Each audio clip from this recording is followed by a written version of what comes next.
Hello, bonjour les pros, j'espère vous trouver en pleine forme. Ça faisait bien 2 ans la dernière fois qu'on avait fait un pseudo-comparatif, en tout cas une analyse du portage salarial versus le travail à son compte. Je dis bien versus puisque le portage salarial, du coup on ne travaille plus à son compte, on va voir ça. Même si au final on peut avoir l'impression que c'est tout à fait pareil. Bref, ça faisait bien 2 ans. Mais ça fait des vagues comme ça, le portage salarial fait sa pub par moment, fait sa com qui fait qu'il y a une poussée et que vous êtes nombreux à nous redemander en ce moment. Donc c'était le temps de faire un point de nouveau sur qu'est-ce que c'est, qu'est-ce qui change au niveau financier, parce qu'on regarde ça, qu'est-ce qui change aussi aux autres niveaux. Le portage salarial, entreprendre service public, il en parle très bien, donc fiez-vous vraiment aux bonnes sources. Je vous laisse relire ce que c'est, mais en gros c'est le fait que je suis assez débrouillard pour trouver mes clients tout seul, mais je veux être salarié. Okay, donc je passe par une entreprise de portage, je vais démarcher mes clients, je vais convenir moi-même du tarif avec le client, du tarif que ça va coûter au client. Attention, donc je dois faire tout mon calcul derrière puisque je suis salarié. À la fin, je vais convenir du tarif que ça va coûter au client. On va se mettre d'accord sur une prestation. Ça peut pas durer plus de 3 ans pour le coup avec l'entreprise de portage. Ça on verra après. Et je vais inclure une entreprise au milieu. C'est elle qui va facturer le client et l'entreprise va me rémunérer comme un salarié porté en l'occurrence, mais comme un salarié. Ok. À part ça, sur tout ce que peut nous dire entreprendre service public, peu de choses, si ce n'est que la rémunération minimale touchée par le salarié porté doit être de 2517,13 €. Ok. Ensuite, on a pas mal de choses que je vous laisse aller voir, les catégories de salariés, etc. Bref, je vous laisserai aller voir ensuite tous les détails que vous souhaitez aller voir. On a du droit au chômage puisqu'on est salarié, qui est un plus par rapport au travail d'indépendant en effet. Mais on va voir que il y a d'autres solutions au pire si ce n'est que ça qui nous y intéresse dedans. Donc voilà ce que ça nous dit. À côté de ça, je voulais vous faire une simulation qui vous parlerait mieux avec quelque chose comme 3000 € par mois de chiffres. Mais on a des minimums en portage, donc je suis obligé de mettre 250 par jour minimum. Hop. Et je nous mets du 22 jours par mois, ce qui nous fait en fait tous les jours de la semaine, je travaille. Ok, 250 € par jour, 22 jours par mois, ça nous fait du 5500, je l'ai mis ici, 5500 € facturés client au mois. Ok, on prend des frais minimales, c'est entre 5 et 10%, les frais d'un organisme de portage, on va prendre du 5%. Aujourd'hui, il en existe certains qui vous prennent un fixe, peu importe au final, parce que dans le résultat, c'est pas ça qui va faire la grande différence, que vous payez un fixe. Et ce fixe, il peut être plus ou moins élevé par rapport à votre revenu, ou que vous payez un pourcentage de votre revenu. Mais partons sur le système en pourcentage, c'est ce qu'ils proposent eux, et on part sur le minimum, qui est 5. Okay, on veut une couverture familiale au niveau mutuel. Ok, et pas de véhicule de fonction, on a 30 € de frais de télécommunication, téléphone professionnel, et pas de frais de transport parce qu'on fait... Hop, il m'a fait tout bugger, je m'excuse. Voilà. Pas de frais de transport parce qu'on va plutôt bénéficier d'indemnités kilométriques comme on peut le faire en indépendant. Le but étant de comparer les deux, donc on va comparer sur les mêmes tableaux, puis de toute façon c'est souvent plus avantageux. Avec un véhicule 5 chevaux, 46 par jour sur 22 jours travaillés, ça nous fait du 1012 km par mois, en gros du 12 000 km annuel. Ouais, vous êtes entre 10 et 20 000 en fonction de vos métiers, c'est pas déconnant.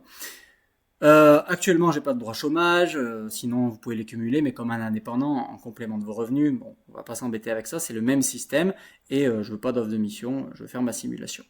Je valide tout ça, donc je mets mon prénom, mon nom, les autres infos et je valide. Ok, j'ai validé, je reçois par mail le résultat de ma simulation et qu'est-ce que je vois ici ? Je vois que votre simulation, nombre de mois 12, 250 €, 5%, votre total reversé, ce que moi je vais toucher, c'est 2895,56 €, ok, que je vais déclarer aux impôts et sur lesquels j'aurai des impôts. Donc chaque mois, en facturant 5500 € le client, je vais vivre avec 2895,56 moins les impôts qui seront calculés sur ça. Comparons ça maintenant avec 5500 mensuels en tant qu'indépendant. Je vais toujours avoir en charge mon téléphone, ok, j'avais mis 30 €, et je vais avoir tout ce qui est indemnité kilométrique qui va passer ici. Donc les indemnités kilométriques avec un 5 chevaux fiscaux, j'ai pas fait le calcul exact, mais vous voyez que déjà sans les passer, je suis à 3700 avant impôt. Et je suis même après impôt toujours plus élevé que tout à l'heure le salaire avant impôt. Ok, donc niveau cash, je suis clairement gagnant. Faisons le calcul avec les indemnités kilométriques, j'avais dit, je les ai là, 1012 km par mois sur 12 mois, 12 144, et on va prendre une cote mal taillée inférieure, parce que le barème, je ne l'ai pas sous les yeux, ça fait 4 857 sur une année, que je peux déduire, soit 405 euros que je peux déduire chaque mois au titre des indemnités forfaitaires kilométriques. 405, ça fait 435 si j'ajoute les deux. Tac. En prenant les mêmes éléments au final, mes kilomètres, le nombre de ce que je facture par mois, etc. Et ben je vais me retrouver à la fin du mois avec 3440 euros. Charge, ouais c'est ça. En fait plus, parce que ici je le mets en charge, les indemnités kilométriques, parce que ça va me permettre de payer moins d'URSSAF. Mais en fait, il faut ensuite l'ajouter, parce que ça reste dans ma rémunération. Donc chaque mois, j'ai 405 euros d'indemnités kilométriques que je me verse à moi-même. Bon, bref, vous regardez les vidéos liées à ça. Mais du coup, j'ai 3845 euros avant impôt. Ok, donc si j'ai 3845 euros avant impôt, ça fait qu'après impôt, j'en ai 3200, ce qui est toujours plus que ici, ce que j'avais avant impôt. Et encore, je n'ai passé aucune, si ce n'est les indemnités kilométriques pour faire la même chose, mais c'est très connu ça, je n'ai passé aucune optimisation. Vous avez déjà vu des comparatifs qu'on a fait en utilisant ce simulateur de l'URSSAF, où on mettait les mêmes chiffres dedans, mais il n'y avait pas le même résultat en fonction des réponses aux questions qu'on pouvait donner, des optimisations qu'on rajoutait, etc. Donc si on passe de l'optimisation, là encore, on pourrait monter beaucoup plus haut. Ce serait le sujet d'une vidéo supplémentaire, il faudrait que je rajoute 15-20 minutes ici sur ma vidéo, mais on monterait sûrement dans les 4000 pour 5005. Ici, attention, il ne faut pas se planter, c'est bien 5005 facturé de base, 3008 dans mes poches, et pour pas que vous soyez perdu, je vais vous le remettre à 30 euros. 5005 facturé, 3007, 3008 avec les indemnités kilométriques dans mes poches, et ça pourrait monter beaucoup plus si je passais toutes mes optimisations. Donc en termes financiers, forcément c'est moins intéressant le portage salarial. Pourquoi? Parce que c'est pas une histoire de frais.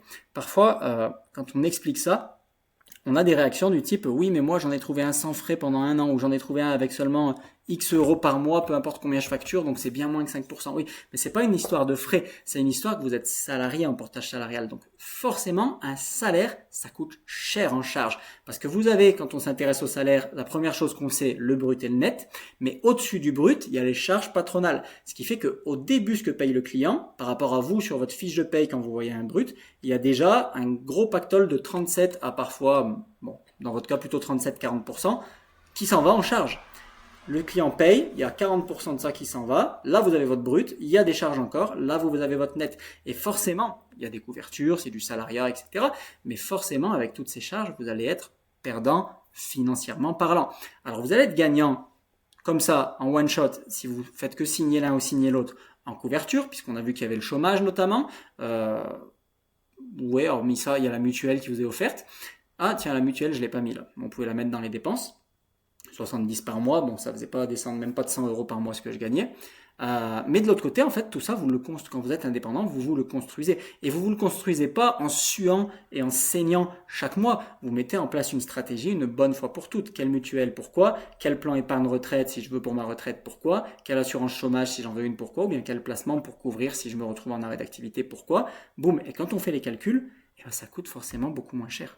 Ça coûte toujours beaucoup moins cher. Il faut juste se donner la peine de travailler son champ avec un petit coup de râteau avant pour qu'ensuite on soit pépère et non pas aller chercher quelqu'un qui a travaillé le champ à ma place. Forcément, il va vouloir se rémunérer si on rajoute un intermédiaire dedans. Et en plus, comme je suis salarié, il y a un autre intermédiaire qu'on ne nous dit pas dans l'histoire. On nous dit qu'ils sont 3, mais il y en a bien un 4e qui est toujours là. C'est l'État, mais il est encore plus présent sur du salariat. Donc financièrement parlant, le portage salarial ne sera pas du tout intéressant. Il va vraiment être intéressant dans une seule chose, c'est si en fait j'ai pas une âme d'entrepreneur et je veux la sécurité du salariat. Mais dans ce cas-là, peut-être vaut-il mieux carrément sur une société, devenir salarié de sa société, ou bien devenir salarié quelque part. C'est vraiment être entrepreneur, une façon d'être qu'il faut embrasser à 100%, car si on ne l'embrasse pas, on va que se battre et lutter contre ce qui va nous paraître des difficultés, alors que si on embrasse l'entrepreneuriat et qu'on joue ce jeu de l'entrepreneuriat, ce ne sera pas des difficultés, ce sera simplement les règles du jeu et des challenges, et ce sera beaucoup plus plaisant, et en plus vous gagnerez beaucoup mieux votre vie.